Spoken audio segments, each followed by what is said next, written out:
इंदू बेटी क्या हो गई है आपको, सत्ता के मद में आकर क्या भूल गई हैं बाप को, वतन बेचकर पंडित नेहरू फूले नहीं समाते हैं, बेशर्मी की हद है फिर भी बातें बड़ी बनाते हैं, फिर भी बापू की समाधि पर झुक झुक फूल चढ़ाते हैं। कई दिनों तक चूल्हा रोया, चक्की रही उदास, कई दिनों तक कानी कुतिया सोई उनके पास, कई दिनों तक लगी भीत पर छिपकलियों की गश्त, कई दिनों तक चूहा की भी हालत रही शिकस्त। इस न्यूज़ के प्रायोजक हैं अफजल फर्नीचर।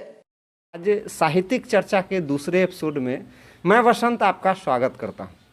हमारे साथ आज फिर साहित्यिक चर्चा में हैं चंद्रभूषण सिंह चंद्र जी, जो कि वरीय साहित्यकार हैं, लेखक हैं, कवि हैं। न जाने कई कविताएं कहानियां इन्होंने लिखी हैं।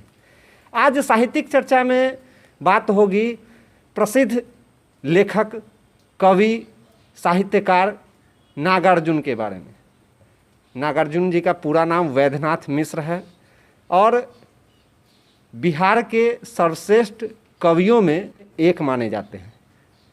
कल यानी 30 जून को उनकी जयंती है। आज 30 जून को जयंती के पूर्व संध्या पर पूरे जीवन काल में उन्होंने जिस तरह की रचनाएं की, उन्हीं रचनाओं पर आज विशेष प्रकाश डाला जाएगा। विशेष प्रकाश डालने के लिए हमारे साथ हैं चंद्रभूषण सिंह चंद्र जी। तो सर, सबसे पहले स्वागत है आपका। और साहित्यिक चर्चा के दूसरे भाग में आज हम नागार्जुन जी के बारे में चर्चा करेंगे। स्वागत। दरभंगा से उनका वास्ता है, मधुबनी से उनका वास्ता है और ख़ासकर इस मुजफ्फरपुर की पावन धरती से भी उनका वास्ता है। क्या कहेंगे उनके जीवन परिचय के बारे में? नागार्जुन जी अपने पिता के 5वीं संतान थे। 4 उनके पहले के बड़े भाई असमय काल कबलित हो गए, यानी पैदा हुए और मर गए। तो उनके मृत्यु के बाद इनका जो जन्म हुआ तो इनका पिता माता ने नाम रखा ठक्कन। हालांकि माता भी 5 वर्ष की आयु थी तब भी इनको छोड़ के चली गई, यानी माता की भी मृत्यु हो गई। ये अकेले, तो इनका नाम ठक्कन था। ये इसलिए पहले मान्यता थी, या मान्यता अब भी लोगों में है, कि नाम अगर कुछ ऐसा वैसा बच्चों का रख दिया जाए, जैसे चुलवा, जैसे गुनौरा, तो मृत्यु का आना होता है तो उसके नाम पर पहले चिपक जाता है और बच्चे बच जाते हैं, ऐसी धारणा है। इसी क्रम में इनका नाम पड़ा ठक्कन। बाद में ये वैद्यनाथ मिश्र के नाम से प्रसिद्ध हुए। पिता ने नाम रखा। वैद्यनाथ मिश्र नाम रखने के पीछे भी एक सोच था कि बाबा वैद्यनाथ धाम ही जाते थे इनके पिताजी, और वहाँ से लौटने के बाद ये पैदा हुए थे, इसलिए इनका नाम वैद्यनाथ मिश्र रखा गया। यात्री नाम से ये मैथिली में लिखते थे। नागार्जुन इनका नाम तब पड़ा जब ये बौद्ध धर्म की शिक्षा लेने श्रीलंका गए, और लंका में इनने शिक्षा ली। राहुल सांकृत्यायन इनके गुरु भाई थे। तो वहाँ से शिक्षा लेने के बाद इनका नाम नागार्जुन पड़ा, और नागार्जुन के नाम से ये हिंदी में लिखते रहे। ये मस्त मौला थे, अक्षर थे, प्रखर थे। कोई बात 2 टूक किसी को कह दी जाए, इसमें ये माहिर थे। लोग बुरा माने या भला, इसका ही थोड़ा भी परवाह नहीं करते, और ये कह देते ये बात 2 टूक। ऐसे कई उदाहरण हैं। जैसे देश स्वतंत्र हुआ था, ब्रिटेन की महारानी आई थी। ब्रिटेन की महारानी के आने के बाद जवाहरलाल ने उसके स्वागत की तैयारी की थी। जवाहरलाल को ये बड़ा मानते थे, फिर भी इनने लिख दिया, आओ रानी, ये तुझे ये हम उठाएंगे पालकी, और ये करके बड़ी आलोचना की इनने जवाहरलाल ने उस समय के सत्ता की। यही नहीं, जवाहरलाल नेहरू के बारे में इनने कह दिया। जवाहरलाल नेहरू की चर्चा करते करते इनने कह दिया, वतन बेचकर पंडित नेहरू फूले नहीं समाते हैं, बेशर्मी की हद है फिर भी बातें बड़ी बनाते हैं, फिर भी बापू की समाधि पर झुक झुक फूल चढ़ाते हैं। यानी आपके कहने का मतलब कि प्रसिद्ध व्यंग्यकार भी थे, अपने शब्दों से राजनीतिक गलियारों में भी गर्माहट ला देते थे। मैं यह कहना चाह रहा था कि व्यंग्यकार नहीं, इनको 2 टूक कहने की आदत थी। ये कबीर के बाद अगर कोई दूसरा फक्कर अक्षर या मस्त मौला आया तो मैं नागार्जुन को मानता हूँ। इनको एकदम बेटुक दो टूक कहने की आदत थी। जब भुखमरी आई, मैं बीच में ये आपको कहता चलूँ कि इनने इतनी गरीबी झेली, इतनी गरीबी देखी, जितनी गरीबी इनने देखी उतनी ही रचना इनकी संपन्न होती चली गई, उतनी ही रचना इनकी चर्चित होती चली गई। मैं आपको ये बताऊं आपको कि ये अकाल की स्थिति का वर्णन जो सब लोग कहते हैं, सारी लोगों के बीच चर्चा होती है। कई दिनों तक चूल्हा रोया, चक्की रही उदास, कई दिनों तक कानी कुतिया सोई उनके पास, कई दिनों तक लगी भीत पर छिपकलियों की गश्त, कई दिनों तक चूहा की भी हालत रही शिकस्त। तो ऐसे दो टूक शब्द कहने में ये इतने माहिर थे कि ये लोकप्रियता, जनप्रियता, लोग इनको कम्युनिस्ट कहना शुरू कर दिया। अरे भाई वो सच बोले उसको कम्युनिस्ट क्यों कहोगे? वो सच बोल रहा है। कबीर के बाद अगर कोई दो टूक बोलने वाला हुआ मेरी समझ में तो नागार्जुन। यानी आपके हिसाब से समाज को आईना अपने शब्दों से ये आईना दिखा देते थे, सही और गलत की पहचान अपने शब्दों से समाज को बताते थे। बिल्कुल।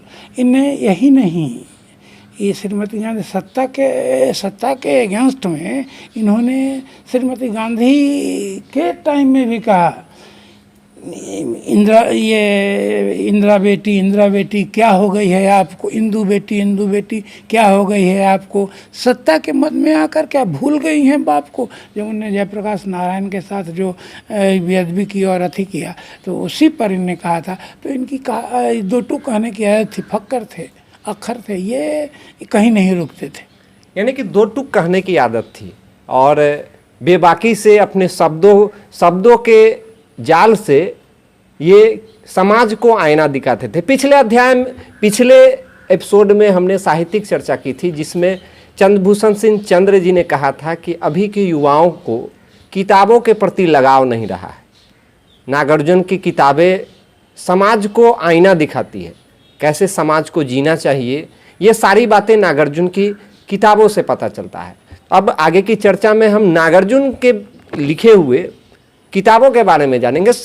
जानना चाहेंगे कि नागार्जुन के द्वारा लिखी गई प्रसिद्ध लेखक वैद्यनाथ मिश्र जी के द्वारा लिखी गई किताबों में सबसे अधिक लोकप्रिय किताब आपको कौन सी लगती है? ये बलचनमा उनकी लोकप्रिय पुस्तक है और ये बाबा बटेसर करके वो एक बट वृक्ष है, उस पर उनका लिखा उपन्यास, ऐसे कई किताबें हैं जो दिल को छूती है। आपने जो चर्चा की नौजवानों की, नौजवान अगर उनकी किताबों का अध्ययन करना शुरू करें तो निश्चित रूप से साहित्य के प्रति उनके मन में अभिरुचि जगेगी। आज के युवाओं को क्या सीखना चाहिए बाबा नागार्जुन के द्वारा लिखे गए किताबें, कहानियाँ और जो कविताएं हैं उनसे क्या सीख लेनी चाहिए? नागार्जुन से सबसे अच्छी बात नागार्जुन से सीखने की है कि उनकी फक्करता, दो टूक किसी बात को कह देने की क्षमता, बिना लाग लपेट के आपके बीच सत्य को पहुंचा देने की क्षमता, ये सारी बातें नौजवानों को उनसे सीखनी चाहिए। और मैंने ये अपनी रचनाओं में भी लानी चाहिए। हमको एक कवि की पंक्ति याद है कि जो तू सोचता है वही तू लिख, फिर मेरे जैसा तो दिख। समझी कि नहीं? जो तुम सोचता है वही तू लिख, फिर मेरे जैसा दिख। अब सोचते कुछ हैं, लिखते कुछ हैं और आदर्श के नाम पर ढिढोरा और पीटते हैं। तो जो करते हैं वही बोलिए, वही लिखिए, तब जा कर के आप नागार्जुन बन पाइएगा। पहले खुद को समझें, फिर लिखें और समाज को अपने लिखावट से आईना दिखाएं, फिर आप नागार्जुन बन पाएंगे। चंद्रभूषण सिंह चंद्र जी हमारे साथ थे। साहित्यिक चर्चा का दूसरा एपिसोड आज है। हमने आज बाबा नागार्जुन के बारे में चर्चा की। आज के युवाओं को बाबा नागार्जुन की लिखी हुई कविताएं, कहानियाँ सुननी चाहिए। उन्होंने देश के प्रधानमंत्री पंडित जवाहरलाल नेहरू के बारे में भी कई बातें लिखी और कई अपने शब्दों से उनको समाज का आईना दिखाना चाहा। और कल बाबा नागार्जुन की जयंती है। बाबा नागार्जुन की जयंती के पूर्व संध्या पर हम उनको नमन करते हैं। हमारी बीडी न्यूज़ की पूरी टीम नमन करती है। काश ऐसा फिर हो जाए कि हमारे इस बिहार की पावन धरती पर नागार्जुन बाबा जैसे प्रसिद्ध कवि, प्रसिद्ध लेखक और प्रसिद्ध साहित्यकार का जन्म हो। अब फर्नीचर खरीदे मुजफ्फरपुर के अफजल फर्नीचर से। यहाँ मिलेंगे फर्नीचर के विशाल रेंज, वो भी होलसेल प्राइस में और लाइफ टाइम गारंटी के साथ। तो देर मत कीजिए, तुरंत पहुँचिए अफजल फर्नीचर और लकड़ी और प्लाई के किसी भी तरह के फर्नीचर की करें खरीदारी। विशेष जानकारी के लिए डायल करें 9931485437 पर।